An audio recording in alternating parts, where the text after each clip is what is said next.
सुंदर कृष्ण पक्ष की त्रयोदशी को कार्तिक के महीने में धन्वंतरी देव का पूजन, धनतेरस का पूजन माना जाता है। सुनो किसान, एक सुंदर भूमि पर देसी गाय का गोबर से लीपन कर कर, अगर गाय का गोबर ना मिले सुंदर जल से लीपन कर कर, वहां एक सुंदर चौक को पूर कर, आप सभी को ज्ञात होगा कि चौक पूरने में रंगोली का प्रयोग नहीं होता। आप लोगों को मालूम होगा चौक पूरने में आटा और हल्दी का प्रयोग होता है। काय का प्रयोग होता है? आटे और हल्दी का प्रयोग। आटे हल्दी का प्रयोग क्यों होता है? क्योंकि आटा समृद्धि को बढ़ाता है, लक्ष्मी वैभव को बढ़ाने वाली हल्दी होती है। इसलिए जब चौक पूरा जाता है भूमि पर, तो चौक पूरते समय आटा हल्दी का प्रयोग करते हैं। थोड़ा सा चावल का दाना या गेहूं का दाना रख दिया जाता है, उसके ऊपर एक सुंदर चौकी, एक चौरंग, एक पाटा रख दिया जाता है। भगवान विष्णु बता रहे हैं किसान को धनतेरस के पूजन का वर्णन, और जो भगवान विष्णु ने बताया है वही पूजन का वर्णन आप लोग श्रवण कर रहे हैं। आज धनतेरस का प्रयोग कर पूजन करें और शिव महापुराण के इस भाव को, विष्णु पुराण के इस भाव को, स्कंद पुराण के इस भाव को आप धारण करें, और जो विधान भगवान विष्णु बता रहे हैं उसके हिसाब से, उसके अनुसार आप लक्ष्मी का पूजन, धनतेरस का पूजन करें। चौकी लगाएं, चौरंग लगाएं, पाटा लगाएं, उस पाटे पर एक सुंदर लाल वस्त्र धारण करा दें, लाल वस्त्र बिछा दें। एक थाली लें, उस थाली पर कंकु से, रौली से, कुंकू से गिला कर कर स्वस्तिक का निर्माण कर दें। स्वस्तिक का निर्माण कर कर घर में अगर चांदी का सिक्का हो, अगर चांदी का सिक्का नहीं हो, चांदी का कॉइन नहीं हो, तो अपने घर का 1 का सिक्का, 2 का सिक्का, 5 का सिक्का, 10 का सिक्का, जो भी आपके घर में हो वो कॉइन ले लें महाराज, उसको थाली के अंदर रख दें स्वस्तिक के ऊपर। फिर उसका स्मरण करें, आटे के 7 दिए बनाएं, एक थाली में, एक प्लेट में रख लें, घी के दिए बनाएं और उसमें सुंदर बाती को लगा दें। ध्यान दीजिएगा, इसमें जो बाती लगेगी वो लंबी बाती लगेगी। लक्ष्मी जी की पूजन में जितनी भी बाती लगे वो लंबी लगे। महाराज घी के दिए लगा दें 7, सातों दियों को प्रज्वलित कर लें, प्रकट कर लें। एक दिया तेल का लगा लें। तेल का जो दिया लगाया है, जहां पर आपने सिक्का रखा है, कॉइन रखा है, उसका लेफ्ट हैंड, मतलब आप ऐसे बैठे हो तो आपका सीधा हाथ की ओर आप तेल का दिया लग दें, और जो 7 दिए आपने लगाए हैं वो लक्ष्मी जी के राइट हैंड, मतलब आपका लेफ्ट हैंड हो गया, लक्ष्मी जी का राइट हैंड, आपका लेफ्ट हैंड हो गया, आपका उल्टा हाथ है। वहां पर 7 दिए जो आपने प्रज्वलित करे हैं वो प्लेट में रख दें। सुंदर थाली जो आपने पूजन की तैयार करी है, उसमें कुंकू, रोली, हल्दी, अबीर, गुलाल, चंदन, मौली, लाल धागा, मौली, अमरबेल के टुकड़े, कमलगट्टे, हल्दी की गांठ, सुंदर भाव में उसको रख। जल का पात्र सुंदर आनंद से, जो क्वाइन चांदी का और देसी क्वाइन आपने जो रखा है उसका जल से पूजन करें। लक्ष्मी पूजन का समय अलग अलग होता है, पर धनतेरस की पूजन का जो समय है वो प्रदोष काल से प्रारंभ हो जाता है। कब से प्रारंभ हो जाता है? प्रदोष, क्योंकि शिव के द्वारा क्वाइन का पूजन करें। कंकु आदि से पूजन करने के बाद दोनों सिक्कों को उठा लें, दोनों क्वाइन, जो चांदी का सिक्का है और जो देसी क्वाइन है, उसको उठाकर उस पर जो कलेवा है, मौली है, नाड़ा है, लच्छा है, उसको लपेटना प्रारंभ करें और उसको लपेटें। पहले चांदी का सिक्का लपेट दें, फिर देसी सिक्का जो आपने रखा है, 1, 2, 5, 10 का जो सिक्का रखा है उसको लपेटें, थाली में उसको रखें।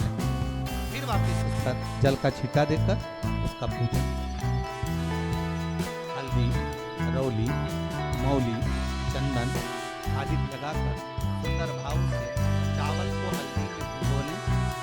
पीले चावल कर उल्टे हाथ में चावल लेकर माता लक्ष्मी के ऊपर जो 2 सिक्के रखे हैं उनका पूजन करें। साथ में जब चावल छोड़ते जाए तो गणेश जी का भी स्मरण करें। हे रिद्धि सिद्धि के दाता श्री गणेश जी महाराज, आप हमारे यहाँ पर सदा माता लक्ष्मी को लेकर, कुबेर भंडारी को लेकर सदा विराजमान, नारायण को लेकर सदा विराजमान, चावल छोड़ते जाएं, बाबा से विनती करते जाएं, माता लक्ष्मी से निवेदन करते जाएं, भगवान शिव का स्मरण करें, भगवान नारायण का स्मरण करें, माता लक्ष्मी का स्मरण करें, रिद्धि सिद्धि के दाता भगवान श्री गणेश जी महाराज का स्मरण करें।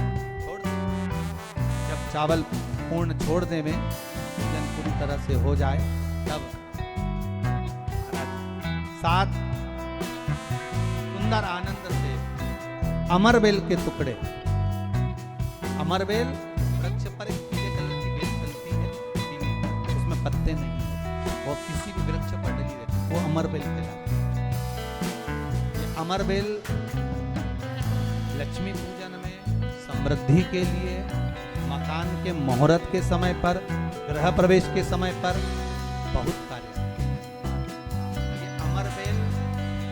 पानी की जरूरत नहीं पड़ती, आप रूप किसी वृक्ष पर डाल दी जाए वो अपने आप फलती चली जाती है। इसी तरह हमारे यहाँ भी हम भगवान से यही प्रार्थना करते, जैसे अमरबेल बिना पानी पड़े भी किसी भी वृक्ष पर डाल दी जाए पनपती जाती है, बढ़ती चली जाती है, ऐसे हमारे घर में वैभव लक्ष्मी बढ़ती जाए। अमरबेल के 7 टुकड़े, कमल गट्टे 7, हल्दी की गठान 7, माता लक्ष्मी को समर्पित कर। हाथों में हल्दी पिसी हुई लीजिए और माता लक्ष्मी के ऊपर उसे चढ़ाना प्रारंभ कर दीजिए। 7 बार पिसी हुई हल्दी वो सिक्कों पर चढ़ा दें, अपनी मनोकामना कर अपने घर में माता लक्ष्मी को विराजमान। जब हल्दी पूर्ण चढ़ जाए, हाथ में कुंकू ले लीजिए, रोली ले लीजिए, उस रोली कुंकू को भी माता लक्ष्मी को समर्पित। तब जो भी घर में मिष्ठान हो, मीठा हो, नहीं हो, शक्कर हो, गुड़ हो, मिश्री हो, जो भी आपके पास में हो, खड़ी शक्कर हो, वो भगवान को, माता लक्ष्मी को भोग रख दीजिए। अगर कुछ मीठा बना हो तो मीठा रखिए। घर में संपूर्ण पूजन कर आपके घर में जो देवालय में भगवान बैठे हैं उनका भी पूजन करिए। पूजन करने के पश्चात आप माता लक्ष्मी से निवेदन करिए, सदा विराजमान है। महाराज, ये जो पूजन है भगवान विष्णु जो बता रहे हैं किसान को, ये 5 दिन की पूजन है। आज कौन से दिन का पूजन बता रहे हैं? पहले आज धनतेरस से रूप चौदस, अमावस्या, एकम और दूज, ये 5 दिन तक दीपावली का पर्व मनाया जाता है, दीप महोत्सव मनाया जाता है। पूजन करने के बाद जो 7 दिए आपने प्लेट में रखे हैं, थाली में रखे हैं पूजन के लिए घी के, उन 7 दियों से माता लक्ष्मी की आरती उतारी।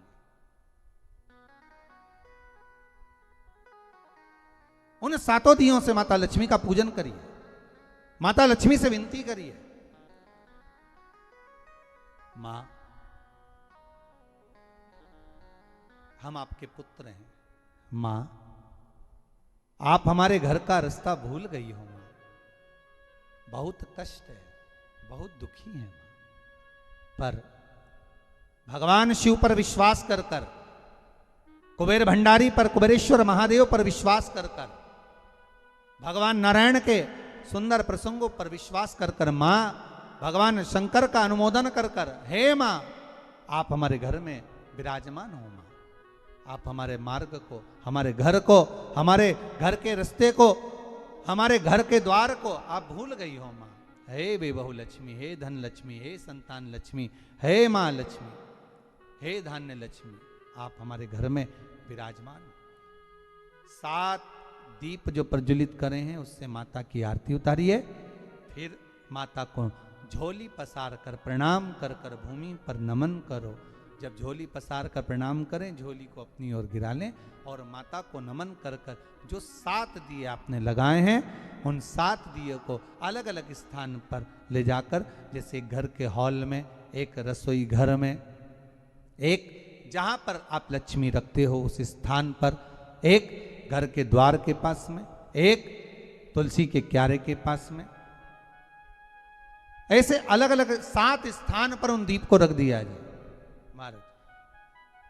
एक भगवान का जहां पूजन हुआ है, लक्ष्मी की जहां आराधना करी, एक दीप वहां पर भी रखा जाए। जो तेल का दिया लग रहा है उसके पास में, फिर कहेंगे तेल का दिया माता लक्ष्मी के उल्टे हाथ पर और घी का दिया माता लक्ष्मी के सीधे हाथ पर। मतलब जो सिक्के आपने रखे हैं उस सिक्के का उल्टा हाथ तेल का, मतलब आपका सीधा हाथ होगा जहां तेल का दिया रखाएगा, और जहां आपका उल्टा हाथ होगा जहां पर घी का दिया लगाएगा, वहां माता जी का सीधा हो गया, आपका उल्टा। माता का स्मरण, माता लक्ष्मी से निवेदन करिए, हे मां कृपा सागर करुणा सागर मां, आप भगवान विष्णु के साथ विराजमान हुए, आप भगवान नारायण के साथ में हमारे यहां सदा विराजमान हो मां, ऐसी कृपा कर दीजिए। महाराज मां से विनती कर कर बड़ा उत्साह, बड़ा उमंग, बड़ा आनंद रखना, ये भाव रखना घर में।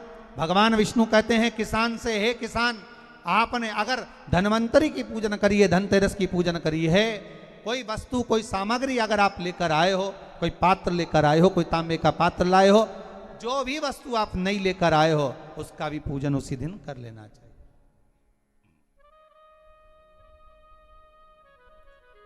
उसका भी पूजन कर लेना चाहिए। बड़ा भाव रखकर भगवान विष्णु ने किसान को बताया, बड़ा भाव। किसान सुनकर बड़ा प्रसन्न हुआ। नारायण प्रभु, क्या मां फिर मेरे घर में रहेगी? भगवान कहते हैं सुनो किसान, ये लक्ष्मी अगर आप धन्वंतरी का पूजन करते हो, धनतेरस का पूजन सुंदर कार्तिक के महीने की कृष्ण पक्ष की त्रयोदशी को अगर आप कर रहे हो, तो ये लक्ष्मी भले मेरे साथ बैकुंठ में जाकर रहे, पर लक्ष्मी का एक अंश तुम्हारे घर से कभी नहीं जाएगा, वो सदा विराजमान रहेगा। ऐसी है मां धन्वंतरी की पूजन।